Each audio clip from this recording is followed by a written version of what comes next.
I know, or I believe I understand that the infamous 100-day mark is coming, a measure which no one probably wants to be judged by because they want their entire life judged by the first 100 days of your job. I would ask you, Mr. President, if we could look forward and envision the future.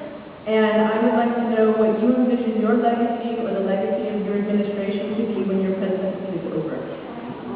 Well, after only 2 months, that's kind of a big question.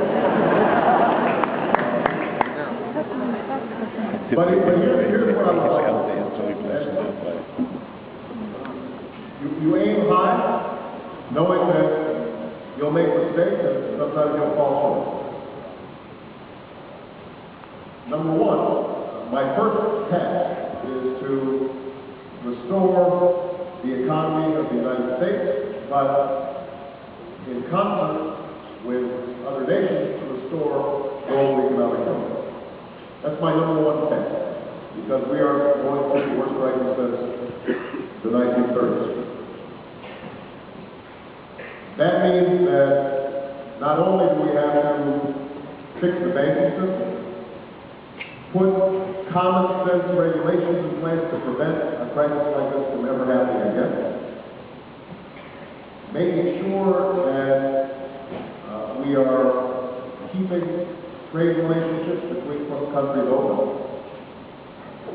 But it also means helping developing countries and poor countries who, through no fault of their own, have been devastated by this crisis.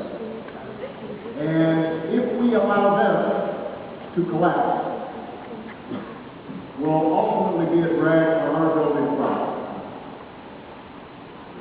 Emerging markets have actually been the drivers of economic growth over the last several years.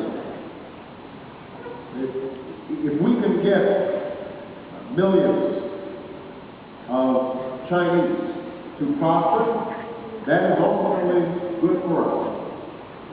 If we can get all the Indians in poverty to suddenly be able to buy a refrigerator or send their children to college, that will raise everybody's living standard, because those will be enormous new markets for all of us.